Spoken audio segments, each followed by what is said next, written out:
Welcome to the All About Alts podcast, where we explore the world of alternative investing to help you find financial independence.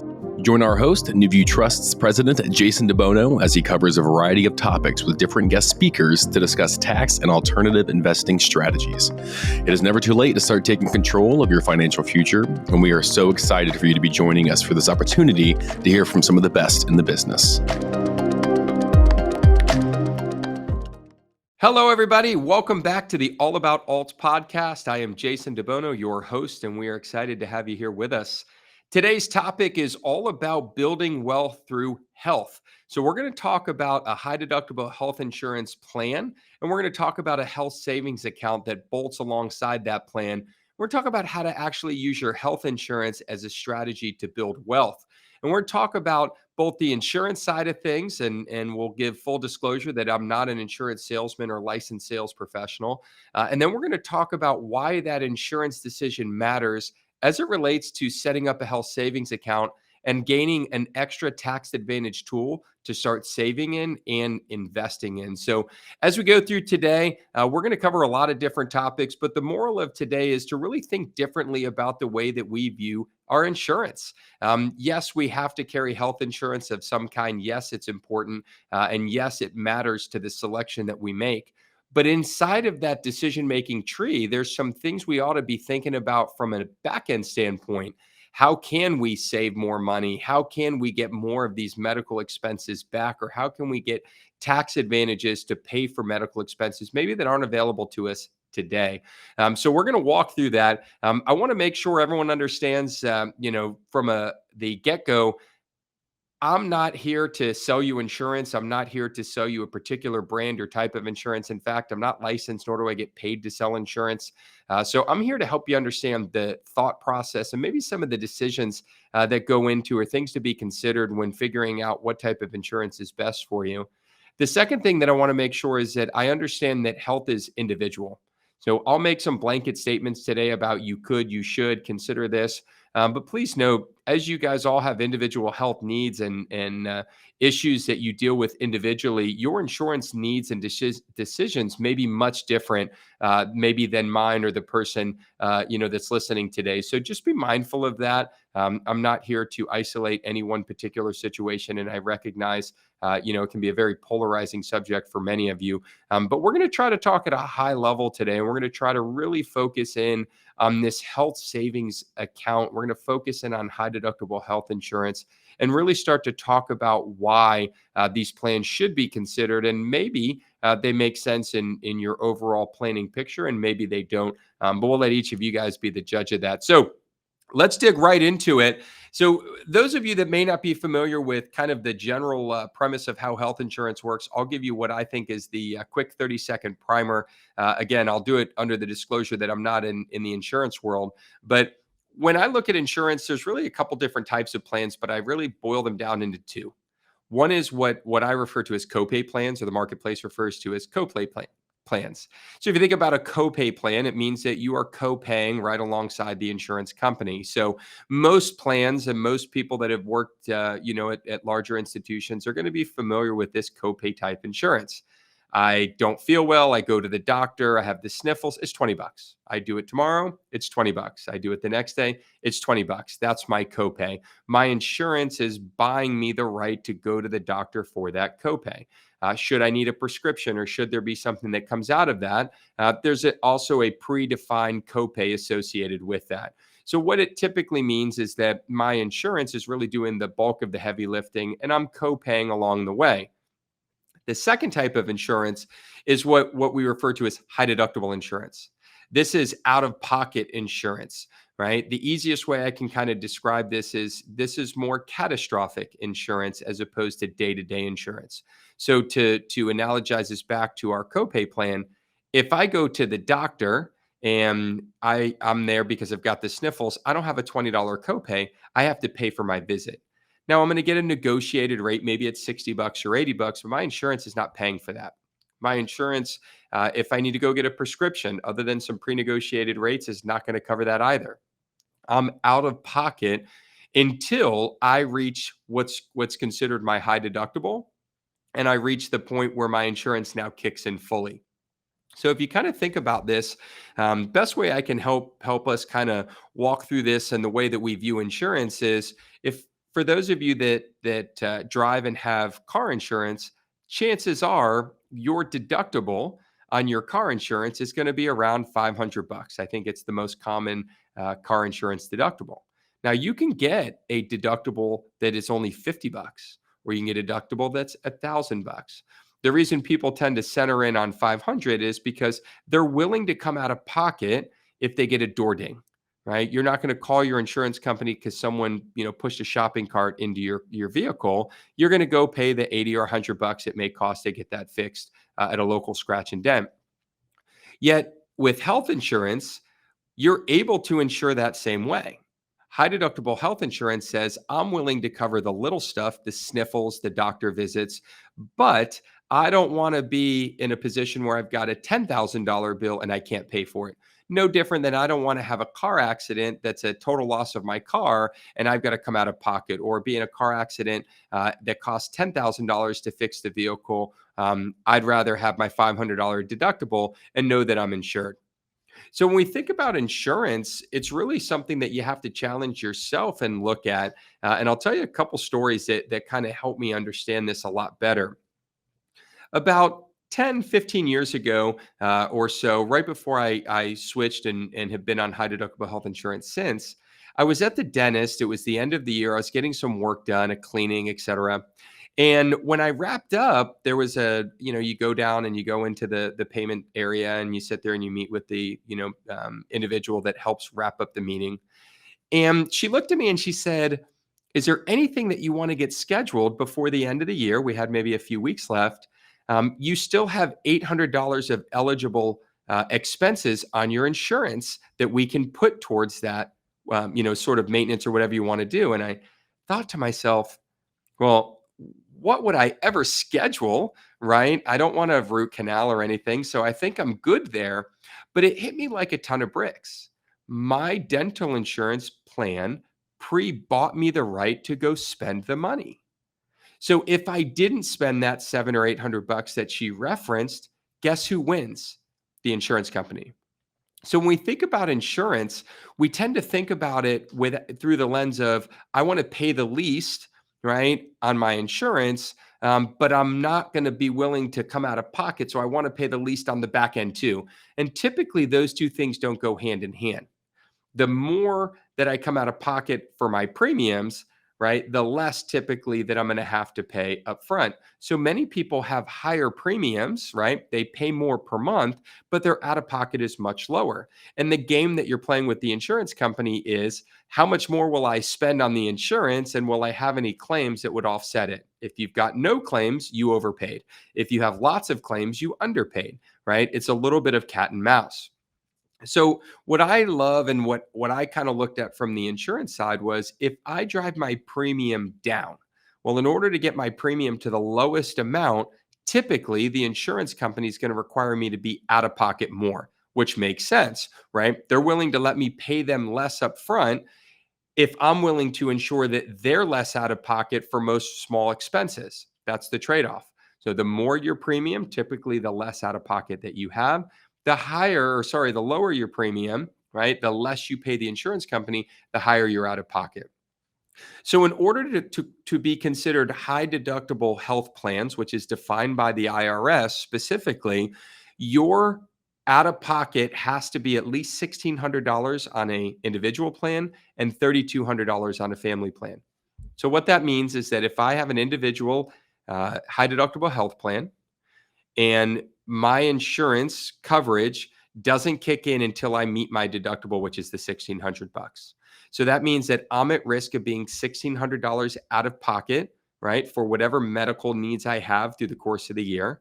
Anything over $1,600 will have some form of, usually the insurance kicks in fully. Sometimes there's a split, but for the most part, I'm insuring everything above the $1,600 waterline.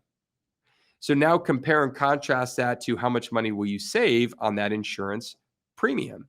So if I save $50 a month on my premium to be in a high deductible health plan, and I have a $1,600 deductible, the math works out like this.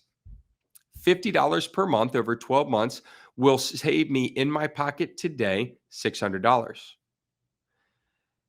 Throughout the course of the year, I have to be out of pocket for any of my expenses up to the $1,600.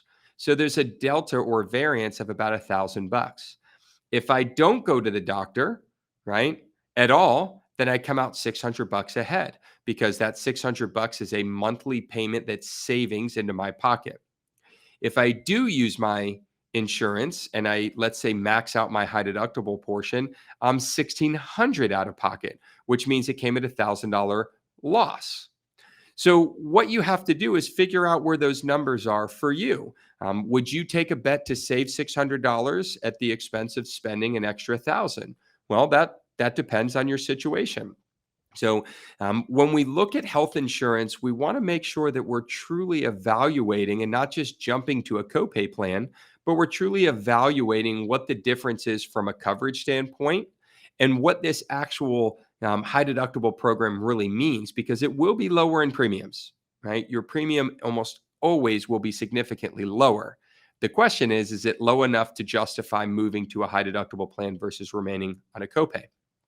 The second piece, and we'll dig into both of these a little bit deeper in the second half of today's show, but the second piece of this that's really important is from a wealth building standpoint is the IRS and the government and Congress have said if you're going to be on a health insurance plan that means you are out of pocket more, then we want to incentivize you to save money so that if you do go to the doctor and it costs you $80, that you've got $80 already earmarked so that you're not going to the doctor and not actually having the means to pay. So they created a plan called a health savings account. Now, there's a bunch of different, flexible spending accounts and various names that are all a little bit beyond me. But the one thing that I want to make sure everybody understands about this HSA is it's your money and you don't lose it. So this is not like an MSA. It's not a flexible spending account. It's not a plan that expires at 12/31, use it or lose it. This is yours to keep. So if you set up an HSA account and you contribute to it, you're now getting tax benefits because you're getting a deduction on your taxes. This is a credit or a deduction for everybody. So there's no income restriction. You can make $1 billion a year and still get a discount on your taxes for making an HSA contribution. The second thing that I love about an HSA that's so powerful, unlike any other plan that's tax advantaged, you're either taxed on the way in or the way out, right? There's some tax way in, way out. Pay on the seed, pay on the crop. In an HSA, if you use the money for qualifying medical expenses, you do not pay tax on your withdrawal either. That includes the growth. So when we talk about building wealth, it's all about saving money and investing it. And we've had so many people on the podcast about strategies and thoughts and ideas on the investment. We're going to go back a step and say, how do we get more money into these accounts to invest? So to sum up kind of the first part here, an HSA is a tool that is bolted onto high deductible health insurance.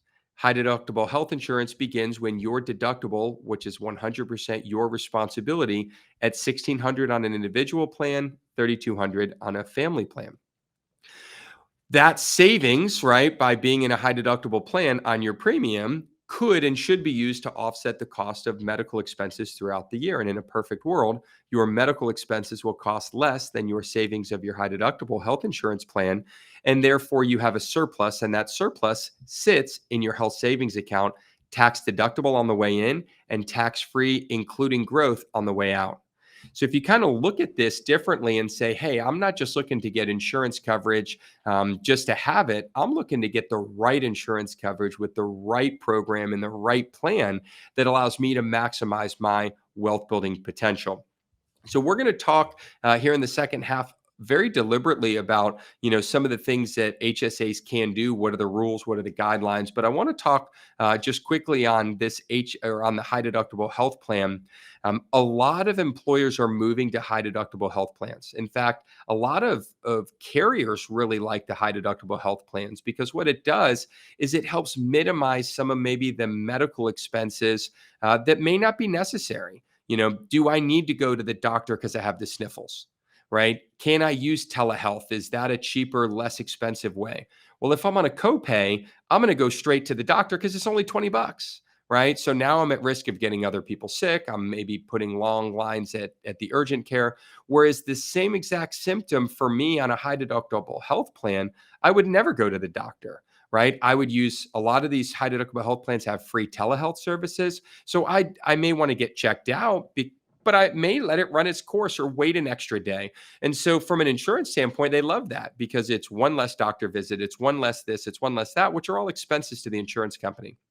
So there's a lot of incentive to be in high deductible health plans.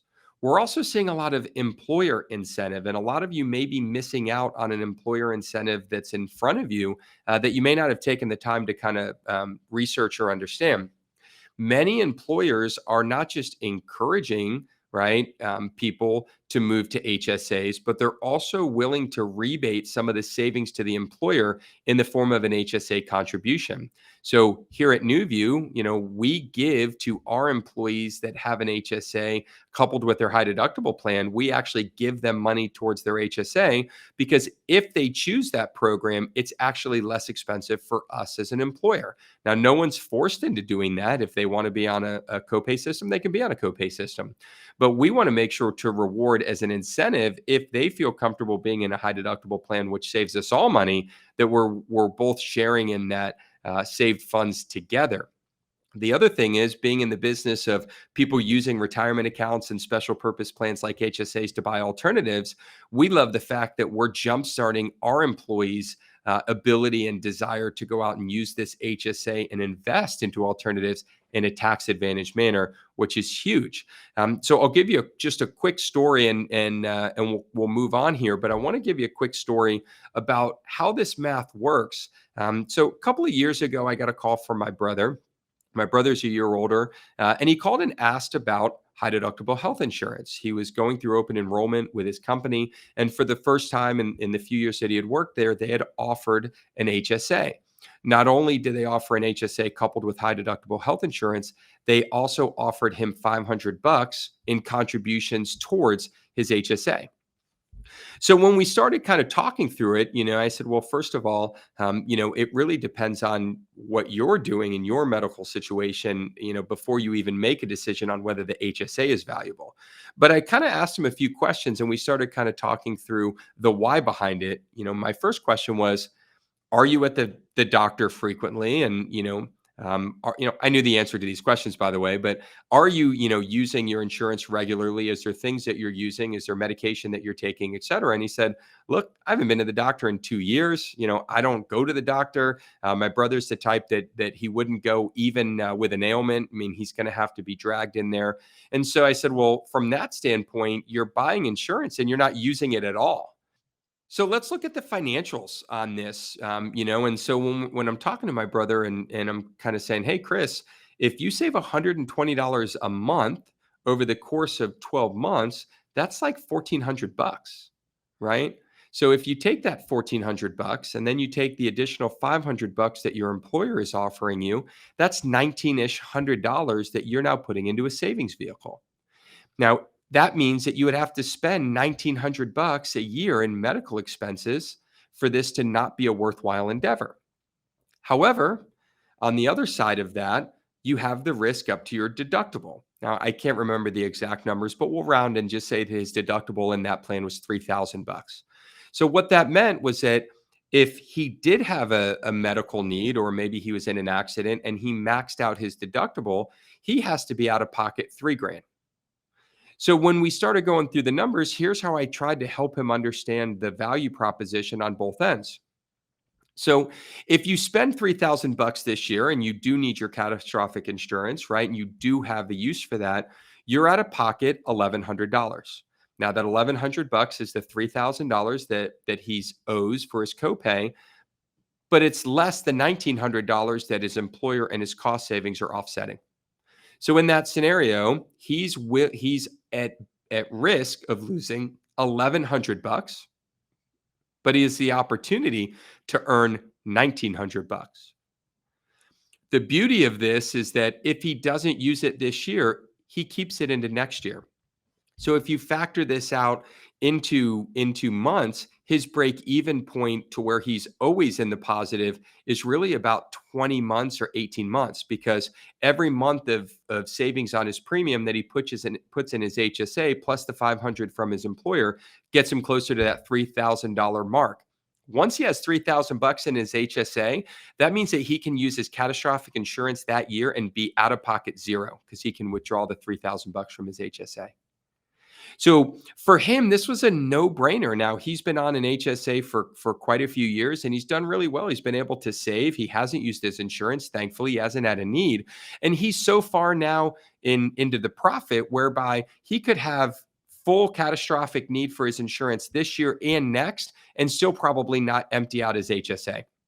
So when I share that story, because it's real world, it's near and dear to me, but I love being able to have that discussion with folks, because that opportunity, if he didn't get the information, he may have just selected copay insurance, and he would be happy to have that insurance and he'd be happy when he used it, but he wouldn't be realizing how much money he's been leaving on the table. So let that be the biggest kind of lesson that we take out of the first part of today's podcast, is that just because what you have is good doesn't mean the alternative can't be better. So again, I'm not telling everyone to go run down and change their insurance to high deductible, but I am encouraging you to do a few things. Number one, price it. If you did not compare your copay program against a high deductible program, you can't make a fair comparison. Second thing is take the premium savings and anticipate putting it all right into an HSA. If you're just going to move to high deductible health insurance, save the $100 a month and put it in your pocket and go spend it, not a good strategy, because you're going to get caught with medical expenses at some point and you may not have the capital to do it. So any premium savings that you get has to go into your HSA for this to be an effective wealth building strategy. And then lastly, is your employer offering you incentives to be in a high deductible plan, and are you taking advantage of it?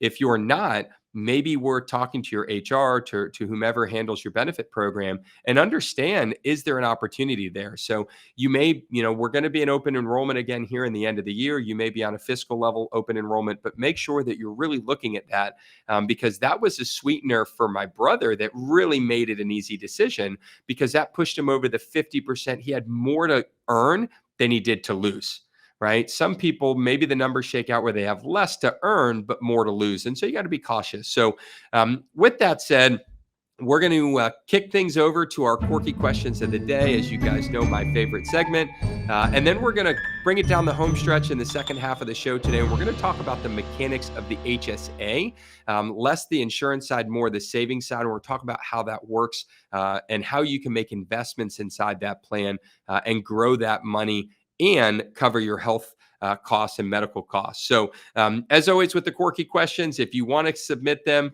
you can do so to Maggie with a Y at Newview Trust with a U. Maggie's our show producer. So Maggie with a Y, Newview Trust with a U.com, and we'll get those added to the list. But without further ado, Maggie, what do we got here? I'm going to go middle envelope today. All right. I will put myself on the hot seat for the quirky questions. Here we go. If you could have any animal as a sidekick, what would it be and why? Oh, man. I think this one for me, and at the risk of sounding a little too overly patriotic, I'm going to go an eagle. And I'm going to go an eagle for a handful of reasons here. But one, they got a bird's eye view and a true eagle eye, right? If there's anything that I want to know is what's going on over there, how do I see it? So I think that's super cool. The second thing is they're just awesome animals, right? They're fierce, they're powerful. But I saw an eagle one time dip down and grab something out of the water, and I just remember thinking, like, it grabbed this big old fish with ease, yanked it out, and I thought, man, with those level of talons and that level of wingspan and the ability to see for miles, like, what a cool animal. So yeah, I'd love to have my trusty eagle as my sidekick. Is it called soda, pop, cola, or anything else in its entirety? Well, this is an interesting one. I was born and raised here in Florida. So for us, it's soda. We've never called it pop or cola. But being in Florida is a melting pot, and my family's from the Michigan area, it's pop. without question, it's pop. So for me, it's soda. It always has been. It always will be. But in my household back home, we didn't drink much soda, but if we did, it typically was referred to as pop. But I just never really picked up on that. So yeah, soda for me. Question number 3. If your life was a sitcom, what would the title of the show be? Oh boy, if your life was a sitcom, some ways I feel like my life is a sitcom. I've got an amazing life. I have no complaints at all. But between business stuff and I've got 2 kids that keep us incredibly entertained.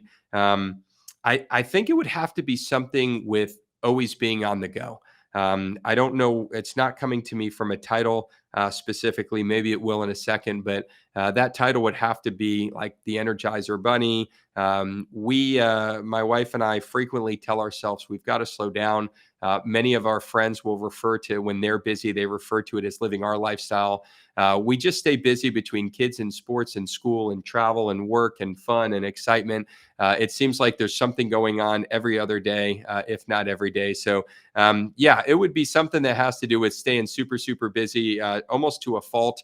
But yes, that is the sitcom that is our life, and certainly wouldn't want to live any other one. So I don't know if I answered it completely, but I guess since I asked the question of myself, I get to answer it however I'd like. So we'll leave it there. For those listening, if you have a good sitcom name for something that keeps us too busy, send those in to Maggie as well, and we'll certainly give some credit where credit's due, maybe on the next podcast if something really good comes in. So there you have it. There's our quirky questions of the day. Thank you guys for continuing to submit those.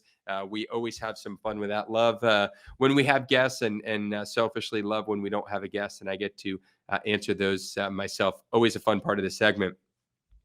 So let's go back now and let's bring it down the home stretch, right? We've talked about the insurance side a lot. We've talked about the fact that you can have this high deductible plan, and you guys should be pricing this out and talking to your benefits counselors and making sure that you're not leaving anything on the table. But having high deductible health insurance alone is not the biggest value. The value and the wealth building strategy here is not the insurance, it's the ability to set up the HSA alongside the insurance. So, a health savings account is what's called a special purpose plan. It works a lot like a retirement plan. It kind of looks and smells and walks and talks and feels like a retirement plan. You get a tax deduction to put the money in, and then the money comes out tax free for qualifying medical expenses. The beauty of the HSA is it's better than any retirement account, because in every retirement account, I have to pay the tax somewhere. So if I put money into a traditional or any sort of pre-tax retirement account, I get a tax benefit today, but I got to pay the tax when I withdraw it. If I choose a Roth, I got to pay the tax to put it in. Even though it's tax free on the way out, which is fantastic, I still had to pay the tax up front. They're not letting me double dip. They're going to get their tax from me in one way or the other, right? Seed or the crop. An HSA is tax deductible on the way in, regardless of your income. And it's 100% tax free for qualifying medical expenses, regardless of your income. It's the only plan that allows you to double dip on the tax side. So, from that standpoint alone, from a wealth building strategy, this plan trumps everything else because there's no other plan like it that gives you both ends of the tax tail, and you actually get to benefit on both sides, right? Tax benefit today and tax benefit tomorrow. So from that standpoint, let's look at this and say, hey, this is a tool that I really need to determine how can I use and use its full potential. Now, contributions to HSAs are $3,850 for an individual plan, and they're $7,750 for a family plan. So that means that if I have coverage just for me, then I can put up to $3,850 into this account annually, right? Now, this is a plan we should be maxing out first, because this plan is going to give us the greatest tax incentive. And we all know that likely over the course of our lives, medical expenses are going to continue to be there. So it's not a concern about, can I save too much money? Am I putting too much money in this HSA? Those are good problems to have. The second thing is we want to look at the strategy around these plans and the strategy associated with having an HSA and investing it. So, a couple things. So, the first thing I want to make sure everyone's familiar with as we approach the end of the year is the last month rule. In order to be eligible to make a full contribution to your health savings account, you would have to have established the insurance on the first, no later than the first day of the last month. So if you set up a high deductible health insurance December 15th, then you are not considered eligible for an HSA for 2023 because you did not have a high deductible health insurance plan on the first day of the last month of the year. So that would mean you'd have to have this set up by December 1st. So I share that for those of you, especially that are covered under maybe through your work and you're looking at talking that through. Take a look at when open enrollment is. And if open enrollment opens on the 1st, you better start doing your research and sign on the 1st because you don't want to wait. If you wait, then the IRS will view that as the first eligibility year for you is actually 2024, right? So let's make sure we're thinking through those things. Second thing about an HSA is that if you withdraw money out of your HSA for non-qualifying medical expenses, you pay a 20% penalty. You're still going to pay tax as well. So you're really getting penalized twice. So I'll give you an example. I have a $1,000 in my HSA and I want to take out $200 to go buy whatever it is I want to buy, but I'm not using it for anything medical related. I just want it personally, right? I want to go out to dinner and a movie or whatever it is that $200 gets you these days. If I do that, that is going to be reported as an HSA distribution, and you will not meet the qualifying medical expense exemption. Therefore, you will have to pay the take the $200 as income for the year. So you got to pay tax on the $200, and you'll pay a 20% penalty on the $200. As you can see, not worth it. This is not a plan that you want to have and have money in that you intend to use personally.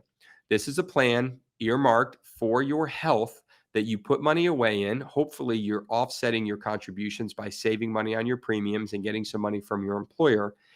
And you're investing this and using this as a tool to build your wealth.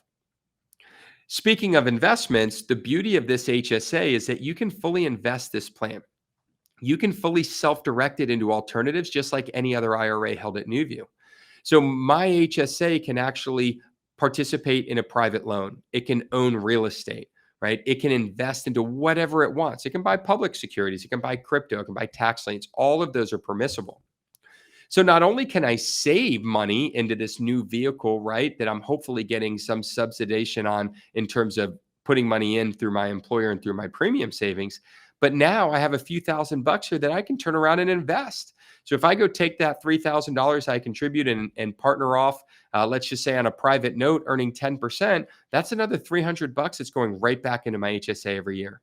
And if I keep contributing and keep investing, we have HSAs that have well over $100,000 in them on our platform, lots of them. And that's just good quality strategy. So if you want to get to that point, it starts by, do you have the high deductible plan and does it make sense for you? And then once you do, are you maxing out your contributions? And I say maxing out, the limit's $3,850 or $7,500 or whatever that number rounds off to, or $7,750, I believe. But are you maxing out how much you can afford to put in there? So this plan is great. Another thing I want to highlight is that if you put money into an HSA and you have a qualifying medical expense, you're not required to withdraw it at that exact time. So let's say I use the same example. I put $3,000 into my HSA and I go to the doctor and it costs me $80. Now, what most people would or could do is they'll go take the $80 right out of their HSA. In fact, they may even use someone like an HSA bank or someone that'll give them a debit card for them to swipe it. Here's the problem. By paying that $80 out of my HSA, I now have $80 less earning me money. So instead, what I do is I pay the $80 out of my personal pocket, and then I save the receipt so that down the road, and as it stands today, I could take it next year, the year following. There's no statute of limitations on how long I can wait.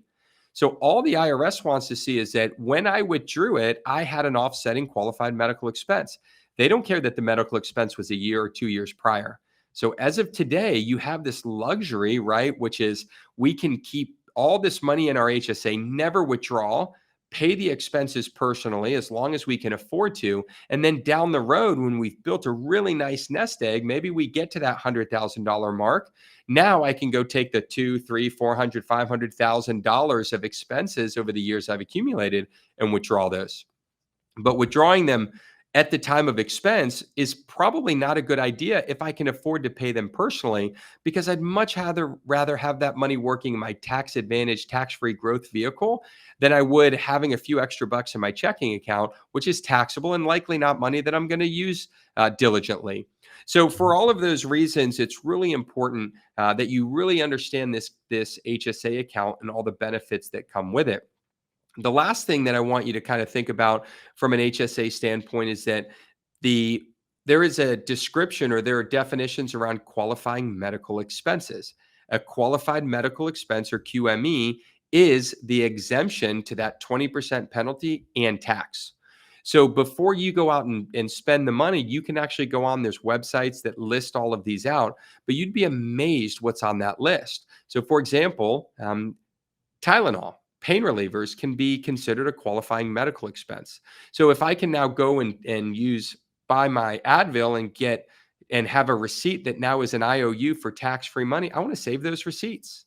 I may not go get the $8 or whatever a bottle of Advil costs these days out of my account right away, but I'm going to put that in the shoebox or scan it onto my hard drive so that I have a list, because down the road, I want to have as many opportunities to withdraw my HSA tax-free. And the way I do that is by accumulating over the years everything that's considered a qualifying medical expense. And by understanding what all my options are for qualifying medical expenses, it helps me know which receipts to throw in that shoebox, right? So from an investment standpoint, inside a health savings account, you have full investment control and discretion. All income from your investments comes back into this account, and any expenses associated with that investment would come out of the account. So if you're interested in trying to not only find more ways to save in a tax advantage manner and save in a subsidized manner by having your insurance premiums hopefully drop and having your employer possibly kick in some funds, this HSA is for you.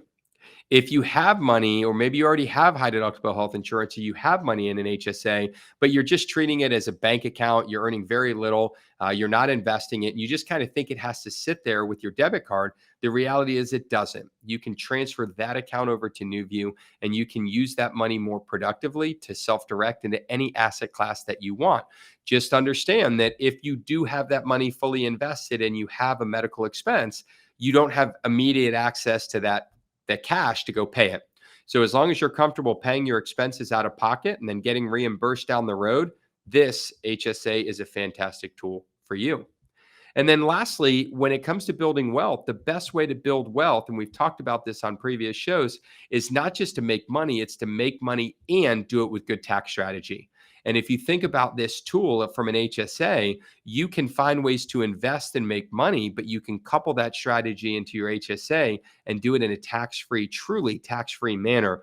That is the best of both worlds, and that is the ultimate wealth building tool that's available to every one of you guys today. So for all of those reasons, I hope you guys go back and take a look at what your health insurance looks like today. Understand with those loved ones that are part of your decision-making process what your needs are. But if you're like many people that may not have a strong need for day-to-day insurance, you just want to be covered for the big stuff, I would strongly encourage you to not just take a look at the high deductible health accounts, but I'd strongly encourage you to take every penny of premium savings that you have and drop that right into the HSA, and then hopefully make more contributions yourself all the way up to the limit. So that brings us to an end of the show today. So that's something that so that brings us. Oh, struggling with that, Maggie. So that brings the show to an end today. I hope that you guys learned a little bit and got a couple of good nuggets out of here. At a minimum, if all this does is cause you to just be a little bit more eyes wide open during your next open enrollment or the next time you're in the marketplace looking for insurance, then I think we've done our jobs here. If you do have questions about any of the HSA products, certainly let us and our team know.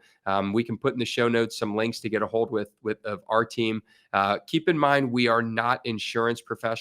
We are not licensed, nor do we sell insurance. insurance. So we understand high deductible health insurance at a high level, as much as I've explained to you. But if you're looking to shop plans, that's not the role that we serve. Certainly the marketplace or any of your enrollment counselors through your job or anywhere that you may seek your insurance from, or independent insurance advisors are the best place to go for those types of questions. If you like what you guys heard today, please use the like, share, and subscribe button. That means a lot to us. That's how we know that we're continuing to provide the right type of content, and it just helps us grow our community of listeners. Our goal here is to help you build wealth through good quality alternative investment strategy, and most importantly, through good quality tax planning. So thank you guys very much for joining us this week, and we'll look forward to seeing you guys next week. Thank you so much for listening. We hope the information within this podcast has given you the tools that you need to find your way to financial independence. We would love to partner with you on this journey. Text ALTS, that's ALTS, to 407-708-1853 to learn more about how to get started today. Don't forget to follow us to make sure you don't miss a second of content, and we'll see you next week.